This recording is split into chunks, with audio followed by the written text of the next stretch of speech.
আজকে নিয়ে চলে এসেছি দেখো পান্তা ভাত। পান্তা ভাত উড়িষ্যার বিখ্যাত পান্তা ভাত নাকি? আমাদের কেন ইন্ডিয়াতে খায় না নাকি, শুধু উড়িষ্যার না, লোকেরা ইন্ডিয়া খায়? ইন্ডিয়া কি উড়িষ্যার বাইরে নাকি? তাও ওয়েস্ট বেঙ্গলের লোকরা বলতে তো গেছি। কি কি নিয়েছো পান্তা ভাতের সঙ্গে? আজকে নিয়েছি কাঁচা লঙ্কা, কাঁচা পেঁয়াজ হ্যাঁ। আছে, সাথে আছে এখানে দেখো কালকের বাসি পোস্ত, বাহ। আছে আলু সেদ্ধ, আলু ভাজা, বাদাম মাখা। মানে আলু ভাজা 2 প্লেট মানে এটা রয়েছে। বাদাম মাখা, বুঝতে পারছো এটা কি কি দিয়ে মেখেছো? এটা দিয়ে বাদাম দিয়ে, পেঁয়াজ দিয়ে, লঙ্কা দিয়ে, তেল দিয়ে আর বিট নুন দিয়ে। দেখো চলো সবকিছু দিয়ে আজকে একটু ট্রাই করব। এখানে প্রথমে আমি আলু সেদ্ধটা দিয়ে খাই, ঠিক আছে?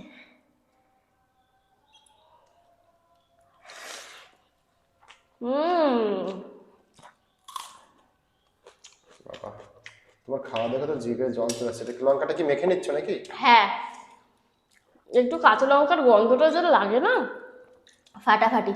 এখানে তোমার রয়েছে আলু ভাজা, আলু ভাজা দেখো, আলু ভাজার মতো লঙ্কা।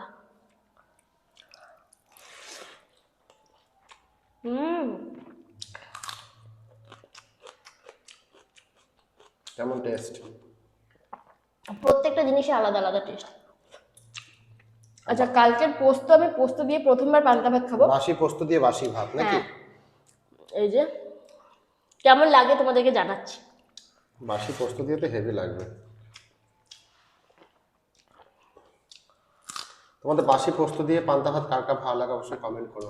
আমি কিন্তু প্রথমবার খেলাম পোস্ত দিয়ে পান্তা ভাত। আর এই যে এটা কি বলো তো, বাদাম মাখা। লঙ্কা দিয়ে, পেঁয়াজ দিয়ে, বিট লবণ দিয়ে বাদামটাকে মেখেছে।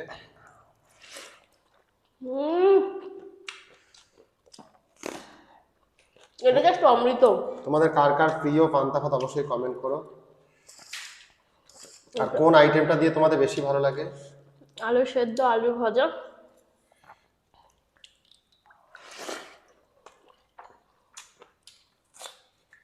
লঙ্কা তো কামড়িয়ে খেলে না একবার, লঙ্কা খাও কামড়িয়ে।